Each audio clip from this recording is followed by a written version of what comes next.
অতর্কিতভাবে বেশ কয়েকজন পোলাপান এসে আমার সামনে এসে বলল, তুই পুলিশ?"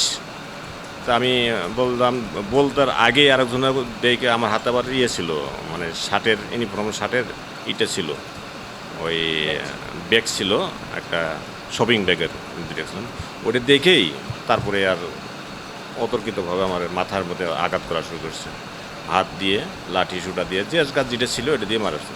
কয়েকটা বাড়ি দেওয়ার পরে আমি পড়ে গেছি গিয়ে। অটো নিয়ে যাচ্ছিলাম রামপুরা ব্রিজে, আমার গতিরোধ করে ব্রিজের আগ দিয়ে গতিরোধ করে 150-200 ছেলে হবে, মেয়েও ছিল কয়েকজন, গতিরোধ করে আমার মোবাইল কেড়ে নেয়, কাগজপত্র কেড়ে নেয়, নিয়ে পুলিশের লোক আইডেন্টিফাই করে।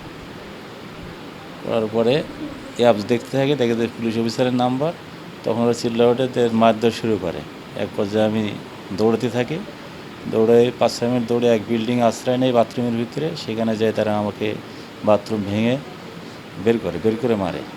মেরে সেখান থেকে আমি 5তলা পর্যন্ত উঠি, সবাইকে ফেলে দিয়ে 5তলা পর্যন্ত উঠি, 5তলা ভবনে উঠে তারা আশ্রয় চাই, কিন্তু কেউ আশ্রয় দেয় নাই। ওখান থেকে মারতে নিচে নামায়, আবার নিচে নামাইয়ে ফরাজি হাসপাতালে নিয়ে গেছিলো। ফরাজি হাসপাতালে নেওয়ার পরে সামান্য চিকিৎসা করে এক রিক্সা উঠায় দেয়, রিক্সা উঠাই দেওয়ার পরেও আমাকে মারছে। এরপরে এখানে পুলিশ হাসপাতালে চলে আসছি 20 তারিখ রাত্রেই অ্যাম্বুলেন্স দিয়ে।